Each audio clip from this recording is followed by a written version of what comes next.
Hello, welcome to Paaru's pantry. Paaru's പാൻട്രിയിൽ ഇന്നൊരു ബിരിയാണി റെസിപ്പിയാണ് കേട്ടോ. മട്ടൺ ബിരിയാണിയാണ് നമ്മൾ ചെയ്യുന്നത്.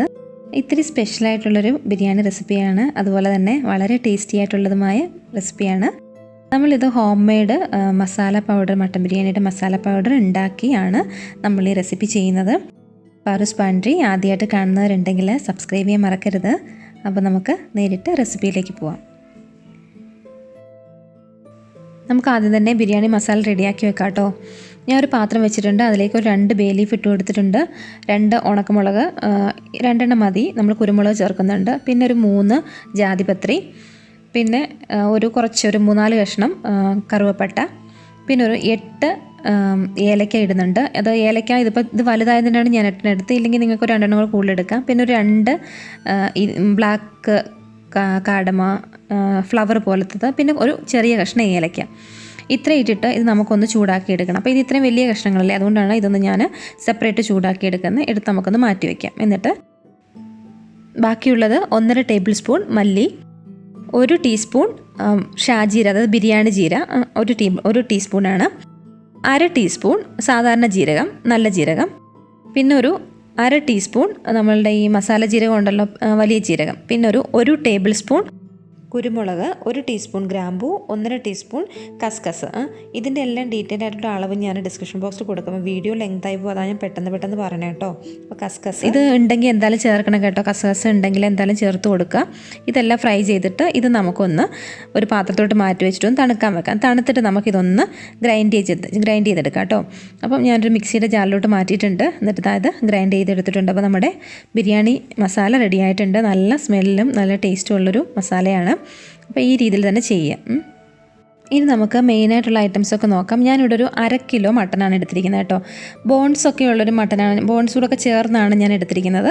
അപ്പോൾ ബോൺസൂടൊക്കെ ഉള്ളപ്പോഴാണ് കുറച്ചൊരു ടേസ്റ്റ് കൂടുതൽ. അപ്പം 1/2 കിലോ മട്ടൻ. പിന്നെ എടുത്തിരിക്കുന്നത് ഇത്രയും ഇഞ്ചിയാണ്, ഒരു വലിയൊരു കഷ്ണമുണ്ട്, പിന്നെ 1 കുടം വെളുത്തുള്ളി, പിന്നെ 1 തക്കാളി, പുളി ഉള്ള തക്കാളിയാണ്, അതുകൊണ്ടാണ് 1 എടുത്തത്, പിന്നെ ഒരു 5-6 പച്ചമുളക്. ഇത് എരിവ് അധികം ഇല്ലാത്ത പച്ചമുളക് കേട്ടോ. അപ്പോൾ ഈ പച്ചമുളക്, ഇഞ്ചിയും വെളുത്തുള്ളിയും ഞാനൊന്ന് പേസ്റ്റാക്കി എടുക്കും. പിന്നെ ഞാനൊരു 4 വലിയ ഉള്ളി എടുത്തിട്ടുണ്ട്, അത് ഇതുപോലെ ചെറുതായിട്ട് അരിഞ്ഞ് വെച്ചിട്ടുണ്ട് നീളത്തിൽ. പിന്നെ ഒരു വലിയ ഉള്ളി കനം കുറച്ച് നീളത്തിൽ അരിഞ്ഞ് വെച്ചിട്ടുണ്ട്. ഇത് നമുക്ക് ഫ്രൈ ചെയ്തെടുക്കാനാണ് കേട്ടോ. പിന്നെ വേണ്ടത് നിങ്ങളുടെ ആവശ്യത്തിന്, അതായത് ഞാനിപ്പോൾ 1 കപ്പ് വെച്ചിട്ട് പുതിനയിലയും മല്ലിയിലയും എടുത്തിട്ടുണ്ട്. നമുക്ക് മട്ടൺ ഒന്ന് മാരിനേറ്റ് ചെയ്തെടുക്കാം. അതിനായിട്ട് ആദ്യം തന്നെ മട്ടനകത്ത് ഞാൻ ഇച്ചിരി ഉപ്പ് ചേർക്കുന്നുണ്ട്. പിന്നെ 1 ടീസ്പൂൺ മുളക് പൊടി. ഇത് നമ്മൾ ഇത്രയും മുളക് പൊടി ആകെ ഈ ബിരിയാണിക്കകത്ത് ചേർക്കുന്നുള്ളൂ, ബാക്കിയൊക്കെ കുരുമുളകാണ്. പിന്നെ നമ്മൾ പൊടിച്ചു വെച്ച ബിരിയാണി മസാല 1 ടീസ്പൂണ്, പിന്നെ ആണെങ്കിൽ ഒരു 1/4 ടീസ്പൂൺ കുരുമുളക് പൊടി, ഇത്രയും ചേർക്കുന്നുണ്ട്. പിന്നെ ഇതിൻ്റെ കൂടെ ഒരു ഇത്തിരി മഞ്ഞൾപ്പൊടിയും കൂടെ ചേർക്കുന്നുണ്ട്, 1/4 ടീസ്പൂണിൽ താഴെയാണ്. പിന്നെ ഒരു ടേബിൾ സ്പൂൺ ജിഞ്ചർ ഗാർലിക് പച്ചമുളക്, ഇതെല്ലാം കൂടെ ഒന്ന് അരച്ചത്, പിന്നെ 1 ടേബിൾ സ്പൂൺ തൈര്, പിന്നെ ഒരിത്തിരി മല്ലിയില, അതിലും കുറച്ച് പുതിനയില, ഇത്രയും ഇട്ടിട്ട് നമുക്ക് ഇതൊന്ന് നന്നായിട്ട് മിക്സ് ചെയ്യണം. മിക്സ് ചെയ്തിട്ട് ഇതെല്ലാം നന്നായിട്ട് ജോയിൻ ചെയ്തതിന് ശേഷം നമുക്കൊരു 1/2 മണിക്കൂർ നമുക്കിതൊന്ന് റെസ്റ്റ് ചെയ്യാൻ വെക്കണം. കാരണം എത്രയും സമയം വെക്കുന്നു, 1 മണിക്കൂർ 1.5 മണിക്കൂറൊക്കെ വെച്ചാൽ ഏറ്റവും നല്ലതാണ്. പക്ഷേ ഇതിപ്പോൾ ഞാൻ പെട്ടെന്ന് തന്നെ ചെയ്യുന്നതുകൊണ്ട് ഒരു 1/2 മണിക്കൂറേ വെക്കുന്നുള്ളൂ. അപ്പം നമ്മൾക്ക് ഈ 1/2 മണിക്കൂർ വെച്ച സമയത്തിനുള്ളിൽ നമുക്ക് ഫ്രൈ ചെയ്യാനുള്ള ഒണിയനും ഡെക്കറേറ്റ് ചെയ്യാനുള്ള കാഷ്യൂനട്ടും ഒണിയനും ഒക്കെ നമുക്ക് ഫ്രൈ ചെയ്തെടുക്കാം കേട്ടോ. അപ്പോൾ ആ സമയം കൊണ്ട് ഇത് 1/2 മണിക്കൂർ ആയിക്കോളും. അപ്പോൾ നമുക്കിതൊന്ന് മാറ്റി വെക്കാം. ഇനി നമുക്ക് ഉള്ളി ഒന്ന് ഫ്രൈ ചെയ്തെടുക്കണം, ഉള്ളിയും കാഷ്യൂനട്ടും കിസ്മിസും കൂടെ. അപ്പോൾ ഞാൻ കാഷ്യൂനട്ട് ആദ്യം ഇട്ട് കൊടുത്തിട്ടുണ്ട്. ഇത് നമുക്കൊന്ന് പെട്ടെന്ന് ഫ്രൈ ചെയ്ത് മാറ്റാം. ഞാനിപ്പോൾ ഓയിലാണ് ഒഴിച്ചിരിക്കുന്നത്, നിങ്ങൾക്ക് ഗീ വേണമെങ്കിൽ ഗീ ഒഴിക്കാം കേട്ടോ. അപ്പം അതുപോലെ തന്നെ കാഷ്യൂനട്ടും കിസ്മിസും ഒനിയനും, ഇത് 3ഉം ഞാൻ ഫ്രൈ ചെയ്തെടുക്കുന്നുണ്ട്. എല്ലാം ഫ്രൈ ചെയ്ത് നമുക്ക് മാറ്റി വയ്ക്കാം. ഇനി നമുക്ക് മസാല ചെയ്യുമ്പം അതിനകത്ത് ചേർക്കാൻ വേണ്ടി ഒരു മിക്സ് റെഡിയാക്കണം. അപ്പോൾ ഞാനൊരു ബോൾ എടുത്തിട്ടുണ്ട്, ഇതിലേക്ക് ഞാൻ ഒരു ചെറിയൊരു പിടി മല്ലിയില ഇട്ട് കൊടുക്കുന്നുണ്ട്. അതിനെക്കാട്ട് കുറച്ചുകൂടെ കുറച്ച് പുതിനയില ഇട്ട് കൊടുക്കുന്നുണ്ട്. പിന്നെ 1 തക്കാളി എടുത്തില്ല ഞാൻ, അത് ചെറുതായിട്ട് അരിഞ്ഞത് ഇട്ട് കൊടുത്ത്, പിന്നെ നമ്മൾ സവാള അരിഞ്ഞതിനകത്തുനിന്ന് ഒരു ചെറിയൊരു പിടി സവാളയും കൂടെ ഞാൻ ഈ മിക്സിനകത്തോട്ട് ചേർത്ത് കൊടുക്കുന്നുണ്ട്. പിന്നെ അതുപോലെ തന്നെ നമ്മൾ വറുത്ത് വെച്ച ഒനിയനും ഒരു ചെറിയൊരു പിടി, വളരെ കുറച്ച് ഇതിനകത്തോട്ട് ചേർത്തിട്ടുണ്ട്. പിന്നെ കൂടെ ഒരു ടീസ്പൂൺ ലെമൺ ജ്യൂസ് കൂടെ ഇതിനകത്ത് ഒഴിക്കുന്നുണ്ട്. പിന്നെ ഒരു 1/4 ടീസ്പൂൺ ഉപ്പ് ഇട്ട് കൊടുക്കുന്നുണ്ട്. എന്നിട്ട് നമുക്കിതൊന്ന് നന്നായിട്ട് കൈ വെച്ചിട്ട് ഇതൊന്ന് നന്നായിട്ട് ഞെവിടണം. നന്നായിട്ടൊന്ന് ഉടച്ചൊന്ന് മിക്സ് ചെയ്യണം. ഈ മിക്സ് ചെയ്തിട്ട് ഇത് നമ്മൾ മസാല ചെയ്യുമ്പം ചേർക്കാൻ വേണ്ടിയിട്ടാണ്. അപ്പോൾ നമുക്കിതിപ്പം ആവശ്യമില്ല, നമുക്കിതൊന്ന് അടച്ച് മാറ്റി വയ്ക്കാം. ഇനി നമുക്ക് മസാല പ്രിപ്പയർ ചെയ്യാനുള്ളത് നോക്കാം കേട്ടോ.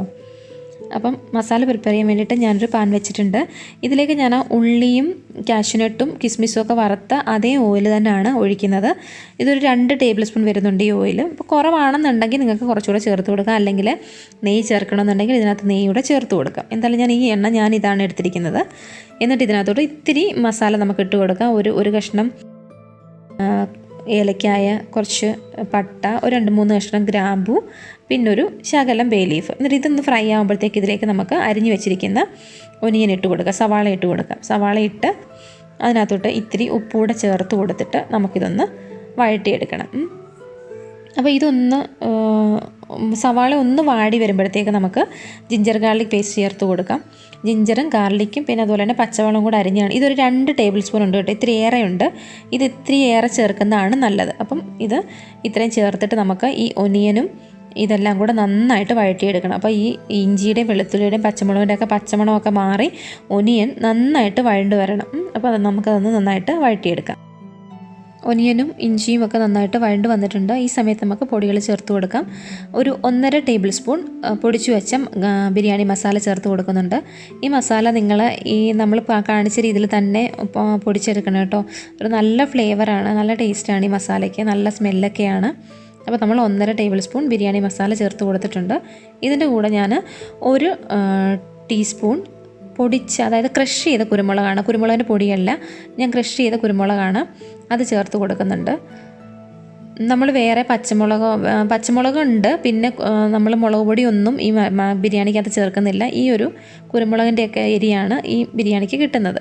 പിന്നെ ഒരു 1/4 ടീസ്പൂൺ ഗരം മസാലയും കൂടെ ഞാൻ ചേർക്കുന്നുണ്ട്. ഇത്രയും മസാലകളെ നമ്മൾ ആകെ ചേർക്കുന്നുള്ളൂ ഇതിനകത്ത്. എന്നിട്ട് ഇത് നന്നായിട്ട് നമുക്കൊന്ന് യോജിപ്പിക്കണം. നന്നായിട്ടൊന്ന് മിക്സ് ചെയ്തിട്ട് ഈ പൊടികളുടെയൊക്കെ പച്ചമണം ഒന്ന് മാറ്റിയെടുക്കത്ത രീതിയിൽ ഒന്ന് വഴറ്റിയെടുക്കണം. അപ്പം നമുക്കൊന്ന് വഴറ്റിയെടുക്കാം. ഓക്കെ, മസാലയൊക്കെ നന്നായിട്ട് ഫ്രൈ ആയിട്ടുണ്ട്. ഈ സമയത്തേക്ക് നമ്മൾ പ്രിപ്പയർ ചെയ്ത് വെച്ചിരിക്കുന്ന ഒരു കൂട്ടുണ്ടല്ലോ, തക്കാളിയും ലീഫും ഒക്കെ ആയിട്ട്, ആ കൂട്ട് നമുക്ക് ഇതിനകത്തോട്ട് ഈ മസാലയ്ക്കകത്തോട്ട് നമുക്ക് ചേർത്ത് കൊടുക്കാം. ഇത് ചേർത്ത് കൊടുത്തിട്ട് നന്നായിട്ട് ഇതൊന്ന് യോജിപ്പിക്കണം. അപ്പോൾ തക്കാളിയൊക്കെ ഉള്ളതുകൊണ്ട് നമുക്ക് ഇതൊന്ന് അടച്ച് വെച്ചിട്ട് ഒരു 1-2 മിനിറ്റ് ഒന്ന് വേവിക്കാം. തക്കാളി ഒന്ന് വേവാൻ വേണ്ടി മാത്രം. അപ്പോൾ ഇത് തക്കാളിയൊക്കെ റെഡിയായി വന്നിട്ടുണ്ട്, വെന്ത് വന്നിട്ടുണ്ട്. അപ്പോൾ നമ്മളുടെ മസാല റെഡിയായി. ഇനി ഈ സമയത്തേക്ക് നമ്മൾ മാരിനേറ്റ് ചെയ്ത് വെച്ചിരിക്കുന്ന ചിക്കൻ നമുക്ക് ഇതിനകത്തോട്ട് മിക്സ് ചെയ്ത് കൊടുക്കാം. അപ്പോൾ ചിക്കൻ ഇതിനകത്തോട്ട് മിക്സ് ചെയ്തിട്ട് ചിക്കനും ഈ മസാലകളും നന്നായിട്ട് പ്രോപ്പറായിട്ട് മിക്സ് ആവുന്ന രീതിയിൽ നല്ലതായിട്ടൊന്ന് ഇളക്കി യോജിപ്പിക്കണം. അപ്പോൾ നമുക്കൊന്ന് ഇളക്കി യോജിപ്പിക്കാം. ഈ മസാലയൊക്കെ നന്നായിട്ട് ചിക്കനിൽ പിടിക്കണം.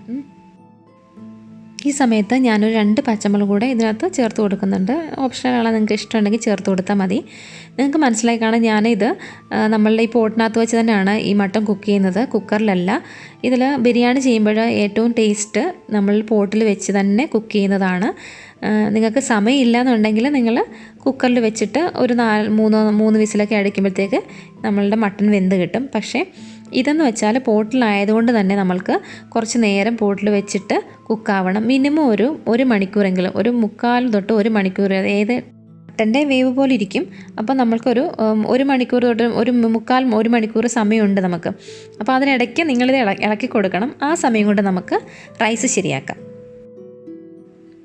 റൈസ് ഞാൻ എടുത്തിരിക്കുന്നത് ചെറിയ റൈസാണ്, അതായത് കൈമ റൈസ്, ജീരകശാല റൈസ് എന്ന് പറയില്ലേ, ഇതാണ് എടുത്തിരിക്കുന്നത്. ഇതാണ് നമ്മളുടെ മട്ടൺ ബിരിയാണിക്കും ബീഫിനൊക്കെ കുറച്ചുകൂടെ ടേസ്റ്റ് കൂടുതൽ. ഇതൊരു 2 കപ്പ് റൈസാണ് ഞാൻ എടുത്തിരിക്കുന്നത്. ഇതൊന്ന് നന്നായിട്ട് ഒന്ന് കഴുകി 15 മിനിറ്റ് സോക്ക് ചെയ്യാൻ വയ്ക്കാം. ആ സമയം കൊണ്ട് നമുക്ക് അരി തിളപ്പിക്കാനുള്ള വെള്ളം റെഡിയാക്കാം. അപ്പോൾ അതിനായിട്ട് ഞാനൊരു വലിയ പാത്രം വെച്ചിട്ടുണ്ട് കേട്ടോ. കുറച്ച് വലിപ്പമുള്ള പാത്രം എടുക്കണേ. അപ്പം അല്ലെങ്കിൽ എന്ത് ചെയ്യുന്നത് കേട്ടോ, ഈ ഇടുങ്ങിയ പാത്രമാണെങ്കിൽ വീണ്ടും നമ്മൾ അരി ഇതിനകത്തിരുന്ന് വേവും. അപ്പോൾ ഞാനൊരു 1 ടീസ്പൂൺ നെയ്യ് ഒഴിച്ച് കൊടുത്തിട്ടുണ്ട്. ഇത് ഓപ്ഷനിലാണ്, നിങ്ങൾക്ക് വേണേൽ എണ്ണയായാലും ഒഴിക്കാം കേട്ടോ. അപ്പോൾ ഈ നെയ്യൊന്ന് ഉരുകുമ്പോഴത്തേക്ക് ഞാൻ ഇത്തിരി മസാല ഇട്ട് കൊടുക്കുന്നുണ്ട്. ഒരു 2-3 കഷ്ണം കറുവപ്പട്ട, പിന്നെ 2-3 ഗ്രാമ്പൂ, 1 കഷ്ണം ഏലക്ക, പിന്നെ ഒരു 1/4 ടീസ്പൂൺ ഇത് ഷാജീരകമാണ്, അതായത് ബിരിയാണി ജീരകം കൂടി ഇട്ട് കൊടുക്കുന്നുണ്ട്.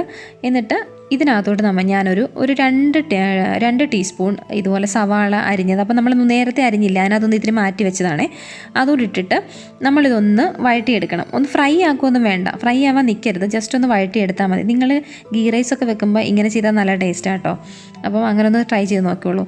അപ്പം എന്നിട്ട് ഇത് വഴണ്ട് കഴിയുമ്പോഴത്തേക്ക് ഇതിനകത്തോട്ട് ഞാൻ 4 കപ്പ് വെള്ളം ഒഴിച്ച് കൊടുക്കുന്നുണ്ട്. അപ്പോൾ 2 കപ്പിന് 4 കപ്പ് വെള്ളമാണ് ഒഴിക്കുന്നത്. ഇതിപ്പോൾ നമ്മൾ ഇന്ന് റൈസ് ഇങ്ങനെ വറ്റിച്ചെടുക്കുകയാണ്. അതിലേക്ക് ആവശ്യത്തിന് ഉപ്പ് ചേർത്ത് കൊടുക്കുന്നുണ്ട്.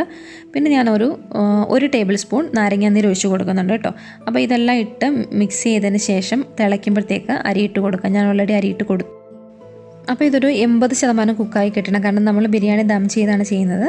എന്നിട്ട് നമുക്കൊന്ന് അടച്ചു വെച്ചിട്ട് ഒന്ന് കുക്ക് ചെയ്തെടുക്കാം. മീഡിയം ഫ്ലെയിമിലിട്ട് വേണം കുക്ക് ചെയ്യാനേ. റൈസ് റെഡി ആയിട്ടുണ്ട്, നല്ലതായിട്ട് കുക്കായിട്ടുണ്ട്. ഞാനൊന്ന് കാണിച്ചു തരാം. ഇതാ കറക്റ്റാണ്, സെപ്പറേറ്റ് ആയിട്ട് വരുന്നുണ്ട്. അപ്പോൾ നമ്മൾ കുക്ക് ചെയ്തതിന് ശേഷം ഇല്ലേ, തീയൊക്കെ ഓഫ് ചെയ്തിട്ട് ഇതൊന്ന് ഇളക്കി ഒന്ന് പൊക്കി വിടണം. കാരണം ഇതിനകത്തെ സ്റ്റീം വെച്ചിട്ട് ഇത് വീണ്ടും കുക്കാവും, അല്ലെങ്കിൽ അടിയിലിരിക്കുന്ന റൈസ്. അപ്പോൾ ജസ്റ്റ് ഇങ്ങനെ ഒന്ന് ഇളക്കി ഒന്ന് പൊക്കി വിടണം. അപ്പോൾ റൈസ് റെഡി ആയിട്ടുണ്ട്. ഇനി നമുക്ക് മട്ടൺ എത്രമാത്രം വെന്തു എന്നുള്ളതൊന്ന് നോക്കാം. മട്ടൺ ഞാനിവിടെ ഓപ്പൺ ആക്കിയിട്ടുണ്ട്. ഇതിന് മുമ്പ് ഞാൻ ഇളക്കി കൊടുത്തായിരുന്നു കേട്ടോ. ഇപ്പോൾ ഏകദേശം ഒരു 45 മിനിറ്റ്സോളം ആയിട്ടുണ്ട്. ഇത് ഏകദേശം ഒരു 3/4 വേവ് ആയിട്ടുണ്ട് കണ്ടോ. നമ്മൾ വെള്ളമൊന്നും ഒഴിച്ച് കൊടുത്തില്ല, എന്നിട്ടും അത്യാവശ്യത്തിന് ഗ്രേവിയൊക്കെ ഉണ്ട്, എണ്ണയൊക്കെ തെളിഞ്ഞ് വന്നു. അപ്പോൾ നല്ല ഗ്രേവിയാണ്. അപ്പോൾ ഇതുപോലൊരു ഗ്രേവിയിൽ നമുക്ക് ബിരിയാണി ചെയ്യാൻ കറക്റ്റാണ്. എന്നാലും ഞാൻ ഒരു അഡീഷണൽ ഫ്ലേവറിന് വേണ്ടി ഒരു കാര്യം ചെയ്യുന്നുണ്ട്. അതായത് ഞാനൊരു 5-6 കാഷ്യൂനട്ട് എടുത്ത് ഒന്ന് വെള്ളത്തിൽ സോക്ക് ചെയ്ത് വെച്ചിട്ടുണ്ടായിരുന്നു. അപ്പം ഇതിൻ്റെ കൂടെ ഒരു 2 ടേബിൾ സ്പൂൺ കോക്കനട്ട് കൂടെ ചേർത്തിട്ട് നമുക്കിതൊന്ന് ഗ്രൈൻഡ് ചെയ്തെടുക്കണം. ഇത് നന്നായിട്ടൊന്ന് ഒരു നല്ല പേസ്റ്റ് പോലെ ഇതുപോലെ ആക്കി ഒന്ന് ഗ്രൈൻഡ് ചെയ്തെടുത്തിട്ടുണ്ട് ഞാൻ. എന്നിട്ട് ഇത് ഇനി നമ്മളുടെ മട്ടനകത്ത് ചേർത്ത് കൊടുക്കാൻ പോവുകയാണ്. അപ്പോൾ നിങ്ങൾക്കിത് കമ്പൾസറി അല്ല, ഈ ഒരു ഗ്രേവിയിൽ നിങ്ങൾക്കിത് ചെയ്യാൻ പറ്റും, പക്ഷേ ഒരു അഡീഷണൽ ഫ്ലേവറിന് വേണ്ടിയിട്ട് ഞാൻ ചെയ്യുന്നതാണ്. അപ്പം ഇത് നമുക്ക് മട്ടനകത്തോട്ട് ഒഴിച്ചു കൊടുത്തിട്ട് നന്നായിട്ടൊന്ന് മിക്സ് ചെയ്യാം. അപ്പോൾ ഇങ്ങനെ ചെയ്യുമ്പോൾ കുറച്ചുകൂടെ ഒരു നല്ലൊരു ടേസ്റ്റ് ഉണ്ട് ഗ്രേവിക്ക്. അപ്പോൾ നമുക്ക് നന്നായിട്ടൊന്ന് മിക്സ് ചെയ്തിട്ട് നന്നായിട്ടൊന്ന് ഇളക്കിയിട്ട് ഇതിനകത്ത് ഞാനൊരു 1/2 ടീസ്പൂൺ നെയ്യൂടെ ഒന്ന് ചേർത്ത് കൊടുക്കുന്നുണ്ട്. 1/2 ടീസ്പൂൺ, വളരെ കുറച്ച് നെയ്യേ ഉള്ളൂ. നമ്മൾ വളരെ കുറച്ച് നെയ്യ് വെച്ചിട്ടാണ് ഈ ബിരിയാണി ചെയ്തിരിക്കുന്നത്. ഇതൊന്ന് നന്നായിട്ട് മിക്സ് ചെയ്തിട്ട് ഇത് നമുക്കൊന്ന് അടച്ചു വെച്ചിട്ട് വീണ്ടും ഒരു 10-15 മിനിറ്റ് കൂടെ നമുക്കൊന്ന് കുക്ക് ചെയ്യണം. ഒരിത്തിരി കൂടെ കുക്കാവാനുണ്ട്. ഇതാ നമ്മുടെ മട്ടൺ റെഡി ആയിട്ടുണ്ട്, നന്നായിട്ട് കുക്കായിട്ടുണ്ട്. 15 മിനിറ്റ് കഴിഞ്ഞു. ഇപ്പോൾ ഗ്രേവിയൊക്കെ ഉണ്ടോ, നല്ല പേസ്റ്റായിട്ട് നല്ല സോഫ്റ്റായിട്ടുള്ളൊരു ഗ്രേവി ആയിട്ടാണ് വന്നിരിക്കുന്നത്. ബിരിയാണിക്ക് ആവശ്യമായ ഗ്രേവിയുണ്ട്. ഞാൻ ഇച്ചിരി ഗ്രേവി കൂട്ടിയാണ് എടുത്തിരിക്കുന്നത്. കാരണം നമ്മുടെ ജീരകശാല റൈസ് എന്ന് പറഞ്ഞാൽ കുറച്ച് ഡ്രൈ ആണ്. അപ്പോൾ അതിൻ്റെ കൂടെ ഈ ഗ്രേവിയൊക്കെ ഒന്നായിട്ടൊന്ന് സോഫ്റ്റ് ആവണം. ലാസ്റ്റ് ഞാൻ ഒരിത്തിരി ബ്രൗൺ ഷുഗർ ആഡ് ചെയ്ത് കൊടുക്കുന്നുണ്ട്, ഒരിത്തിരി മധുരത്തിന് വേണ്ടിയിട്ട്. നമ്മുടെ മട്ടൺ ബിരിയാണി മസാല റെഡി ആയിട്ടുണ്ട്. ഇനി നമുക്ക് ലെയർ ചെയ്യാം. അപ്പോൾ ലെയർ ചെയ്യാൻ വേണ്ടിയിട്ട് കുറച്ച് സാധനങ്ങൾ ഞാൻ അറേഞ്ച് ചെയ്യുന്നുണ്ട്. അതായത് നമ്മൾ ഫ്രൈ ചെയ്ത് വെച്ചിരിക്കുന്ന ഓനിയന്, അതുപോലെ തന്നെ കാഷ്നട്ട്, കിസ്മിസ്, ഇതിനകത്തോട്ട് ഒരിത്തിരി മല്ലിയില, പുതിനയില ഞാനൊരു 2-3 ഇല ഇട്ടിട്ടുള്ളൂ കേട്ടോ. കാരണം പുതിനയില വാടി കഴിയുമ്പോഴേ നമ്മൾ ദം ചെയ്യുമ്പോൾ വാടി കഴിയുമ്പോൾ ഒരു ടേസ്റ്റ്, ഒരു സുഖമില്ല. അപ്പോൾ ഇതെല്ലാം കൂടെ ഒന്ന് മിക്സ് ചെയ്തിട്ട് നമുക്ക് വെക്കാം. പിന്നെ ഞാൻ അഡീഷണൽ ആയിട്ട് എടുത്തിരിക്കുന്നത് ഇത്തിരി പൈനാപ്പിളാണ്. ഇത് നിങ്ങൾക്ക് കമ്പൾസറി അല്ല, നിങ്ങൾക്ക് ഉണ്ടെങ്കിൽ എടുത്താൽ മതി കേട്ടോ. പിന്നെ ഞാൻ എടുത്തിരിക്കുന്നത് ഇത്തിരി മിൽക്കിനകത്ത് മഞ്ഞൾപ്പൊടി ഇട്ടിട്ടൊന്ന് ചൂടാക്കി ഒരു അഡീഷണൽ കളറിന് വേണ്ടിയിട്ടാണ്. നമ്മൾ വേറെ കളേഴ്സ് ഒന്നും ചേർക്കുന്നില്ല. ഈ ഒരു കളർ മാത്രമേ ബിരിയാണിക്കുള്ളൂ. ഇതിനകത്തോട്ട് ഞാൻ ഒരു ടീസ്പൂൺ റോസ് വാട്ടറില്ലേ, പനിനീര്, അതുകൂടെ ചേർത്ത് എടുത്തിട്ടുണ്ട്. അപ്പോൾ ഇനി നമുക്ക് ദം ചെയ്യാം, ലെയർ ചെയ്തിട്ട് ദം ചെയ്യാം. അപ്പോൾ ലെയർ ചെയ്യാൻ വേണ്ടി ഒരു വലിയ പാത്രം ഞാൻ എടുത്തിട്ടുണ്ട്. അതിലേക്ക് ഇത്തിരി നെയ്യ് ഒഴിച്ചു കൊടുത്തു, വളരെ കുറച്ച് നെയ്യ്. എന്നിട്ട് ഈ നെയ്യ് നമുക്ക് ഈ പാത്രത്തിൽ ഒന്ന് സ്പ്രെഡ് ചെയ്യാം. എന്നിട്ട് ഇതിനകത്തോട്ട് ഫസ്റ്റ് ലെയർ കൊടുക്കുന്നത് മട്ടൻ്റെ മസാലയാണ്. മട്ടൺ മസാല ഇട്ടിട്ട് ഇതൊന്ന് സ്പ്രെഡാക്കിയിട്ട് നമുക്ക് അടുത്ത ലെയർ കൊടുക്കണം. അപ്പോൾ നമുക്ക് ഇതിനകത്ത് ഇച്ചിരി ഗ്രേവിയൊക്കെ അടിയിൽ കൊടുക്കണം. കാരണം സ്റ്റീം ചെയ്യുമ്പോൾ ഈ ഗ്രേവിയുടെ ആ ടേസ്റ്റൊക്കെ റൈസിലോട്ട് കയറും. അപ്പം കുറച്ചൊരു ഗ്രേവി ആയിട്ട് നമ്മൾ ഇട്ട് കൊടുക്കുക. അതിൻ്റെ മേളിൽ നമുക്ക് വേവിച്ച് വെച്ചിരിക്കുന്ന റൈസ് സ്പ്രെഡ് ചെയ്ത് കൊടുക്കാം. അപ്പം റൈസ് സ്പ്രെഡ് ചെയ്ത് കൊടുത്തിട്ട് അതിൻ്റെ മേളിൽ ഞാൻ ഇത്തിരി ബിരിയാണി മസാല സ്പ്രെഡ് ചെയ്ത് കൊടുക്കുന്നുണ്ട്. നമ്മൾ അരച്ച് വെച്ച് ബിരിയാണി മസാല സ്പ്രെഡ് ചെയ്ത് കൊടുത്തു. കൂടെ നമ്മൾ വെച്ചിരുന്ന യെല്ലോ കളറും പനിനീരോടുള്ള മിക്സ് അതൊന്ന് കുറച്ചൊന്ന് ഇട്ട് കൊടുത്തു. അതിൻ്റെ മേളിലേക്ക് മിക്സ് ചെയ്ത് വെച്ചിരുന്ന കിസ്മിസും നമ്മുടെ മല്ലിയിലയെല്ലാം കൂടെ ഒന്ന് സ്പ്രെഡ് ചെയ്ത് കൊടുത്തു. അതിൻ്റെ മേളിൽ ഇത്തിരി പൈനാപ്പിൾ ഇട്ട് കൊടുത്തു. അപ്പോൾ ഈ ലെയറാണ് നമ്മൾ വീണ്ടും ഇനി റിപ്പീറ്റ് ചെയ്യാൻ പോകുന്നത്. ഇനി മട്ടൺ ഇതിൻ്റെ മേലിൽ ഒഴിച്ചിട്ട് വീണ്ടും റൈസ് ഇട്ടിട്ട് ഇതേ സംഭവങ്ങളെല്ലാം ഇട്ടിട്ട് നമ്മൾ വീണ്ടും റിപ്പീറ്റ് ചെയ്യണം. അപ്പോൾ ഒരു 3 ലെയറാണ് മൊത്തത്തിൽ ഞാൻ ചെയ്തിരിക്കുന്നത്. ഇതപ്പോൾ ലെയറെല്ലാം സെറ്റ് ചെയ്ത് വെച്ചിട്ടുണ്ട്. ഇനി നമുക്ക് ഇതൊന്ന് ദം ചെയ്യാൻ വേണ്ടിയിട്ട് ഇതൊന്ന് അടച്ചു വെക്കണം. അപ്പം ഞാനിവിടെ ഒരു അലുമിനിയം ഫോയിൽ എടുത്തിട്ട് ഒന്ന് കവർ ചെയ്ത് വെക്കുന്നുണ്ട്. കവർ ചെയ്ത് വെച്ചിട്ട് ഇത് നമുക്ക് 2 രീതിയിൽ നമുക്ക് ദം ചെയ്തെടുക്കാം. എന്നിട്ട് ഇതിൻ്റെ അടപ്പ് വെച്ചിട്ട് ഞാനൊന്ന് അടച്ച് വെച്ചിട്ടുണ്ട് കേട്ടോ. ഒന്ന് എയർ പോകാത്ത രീതിയിൽ ഉള്ളൊരു അടപ്പ് വെച്ചിട്ട് വേണം നമ്മളിതൊന്ന് അടച്ചു വയ്ക്കാൻ, അലുമിനിയം ഫോയിലും വെച്ചിട്ട്. അപ്പം നമുക്ക് ദം ചെയ്യാൻ വേണ്ടിയിട്ട് നിങ്ങൾക്ക് കുക്കിംഗ് റേഞ്ച് ഉണ്ടെങ്കിൽ അല്ലെങ്കിൽ ഓവൻ ഉണ്ടെങ്കിൽ അതിനകത്ത് വെച്ചിട്ട് ഒരു 160-170 ഡിഗ്രി സെൽഷ്യസിൽ ഒരു 15 മിനിറ്റ്സ് നിങ്ങൾക്കതിൽ കുക്ക് ചെയ്യാം. അതല്ലെന്നുണ്ടെങ്കിൽ നമ്മൾ സ്റ്റൗ ടോപ്പിൽ ഒരു കട്ടിയുള്ള പാൻ വെച്ചിട്ട് ഒരു 10 മിനിറ്റ്സ് ഞാൻ ഇതുപോലെ കാണിച്ചു തരാം. ഇതുപോലെ പാൻ വെച്ചിട്ട് 10 മിനിറ്റ്സ് ഹൈ ഫ്ലെയിമിൽ ചൂടാക്കണം. എന്നിട്ട് 10 മിനിറ്റ്സ് ഇത് ഹൈ ഫ്ലെയിമിൽ തന്നെ ഈ പാനും അതിൻ്റെ മേളിൽ വെക്കണം. എന്നാൽ ബാക്കിയുള്ളൊരു 15 മിനിറ്റ്സ് നിങ്ങൾ സിമ്മിലിട്ടിട്ട് വേണം ഇത് ഒന്ന് കുക്ക് ചെയ്യാനായിട്ട്. അപ്പം ഞാൻ അങ്ങനെയാണ് ചെയ്യുന്നത് ഇപ്പോൾ കാണിക്കുന്നത്. അപ്പോൾ നമ്മൾ 10 മിനിറ്റ്സ് ആദ്യം ഹൈ ഫ്ലെയിമിൽ വെച്ചു, വീണ്ടും ഒരു 10 മിനിറ്റ്സ് വെച്ചിട്ട് ബാക്കിയുള്ള ഒരു 15 മിനിറ്റ്സ് സിമ്മിൽ കുക്ക് ചെയ്യണം. അപ്പോൾ നമുക്കൊരു മൊത്തം ഞാനൊരു 25 മിനിറ്റ്സ് വെക്കുന്നുണ്ട്. അപ്പോൾ അത് കഴിഞ്ഞിട്ട് നമുക്ക് നോക്കാം. ഒരു 15 മിനിറ്റ്സ് കഴിഞ്ഞിട്ടുണ്ട്. ഞാനൊന്ന് തുറന്ന് കാണിക്കാം. നമുക്കിതൊന്ന് ഓപ്പൺ ചെയ്ത് നോക്കാം. ഇത് കറക്റ്റായിട്ടെല്ലാം നല്ല സെറ്റായിട്ടുണ്ട്. ഞാനെപ്പോഴും ഈ സ്റ്റൗ ടോപ്പിൽ വെക്കുന്നതാണ് എനിക്കിഷ്ടം. കാരണം ഓവനിൽ വെക്കുമ്പോൾ നമ്മളുടെ ഈ മല്ലിയിലേക്കില്ലേ അതൊക്കെ അങ്ങ് നന്നായിട്ട് കരിഞ്ഞു പോകും. കുറച്ചുകൂടെ ഒന്ന് കരിഞ്ഞ് കറുത്ത കളറാവും. ഈ ഫ്രൈ ചെയ്ത ഒനിയനും ഒക്കെ കുറച്ചുകൂടെ ഒന്ന് ഡാർക്കാവും. ഇതാകുമ്പോൾ കറക്റ്റായിട്ട് ശരിയാവും. എന്താ കണ്ടോ, കറക്റ്റായിട്ടുണ്ട് എല്ലാം. ഇനി നമുക്കിത് ചൂടോടെ സെർവ് ചെയ്യാം. ടേസ്റ്റി മട്ടൺ ബിരിയാണി റെഡി ആയിട്ടുണ്ട്. അപ്പോൾ ഞാനിവിടെ ഒരു പ്ലേറ്റിലോട്ട് മാറ്റുന്നുണ്ട്. ഇതിപ്പം നമ്മൾ ഹോം മെയ്ഡ് ചെയ്ത മസാലയൊക്കെ വെച്ചിട്ടാണ് ചെയ്തിരിക്കുന്നത്. വളരെ നല്ല ടേസ്റ്റാണ്, നല്ലൊരു സ്മെല്ലാണ്. ഇത് തുറക്കുമ്പോഴേ എല്ലാം നല്ല ടേസ്റ്റാണ് ഇത് കഴിക്കാനായിട്ട്. പിന്നെ എരിയൊക്കെ നിങ്ങളുടെ ഇഷ്ടത്തിനനുസരിച്ച് മാറ്റി ബാലൻസ് ചെയ്തെടുത്താൽ മതി. മസാലയൊക്കെ ആണെങ്കിലും പിന്നെ ഗ്രേവി വേണമെങ്കിൽ കുറച്ചേറെ ഉള്ളിയൊക്കെ എടുക്കുക, അങ്ങനെയൊക്കെ ചെയ്താൽ മതി. പിന്നെ ഞാനിവിടെ നെയ്യൊക്കെ വളരെ കുറച്ചാണ് ഇത് ചെയ്തിരിക്കുന്നത്. അതൊക്കെ നിങ്ങളുടെ ഇഷ്ടത്തിന് നിങ്ങൾക്ക് ചേർത്തെടുക്കാം. ഇപ്പം ഉള്ളിയൊക്കെ ആണെങ്കിലും നെയ്യിൽ വറുത്തൊക്കെ എടുക്കാം, നോ പ്രോബ്ലം. മട്ടൺ ബിരിയാണിയുടെ റെസിപ്പി എല്ലാവർക്കും ഇഷ്ടപ്പെട്ടെന്ന് വിചാരിക്കുന്നു. ഇത് നിങ്ങൾ വെച്ച് നോക്കിയിട്ട് ചെയ്ത് നോക്കിയിട്ട് കമൻറ്റ്സ് പറയണം. വീഡിയോ ഇഷ്ടപ്പെട്ടെങ്കിൽ ലൈക്ക് ചെയ്യണം. വീണ്ടും കാണാം പാറൂസ് പാൻട്രിയിൽ മറ്റൊരു വീഡിയോയുമായിട്ട്. Thanks for watching.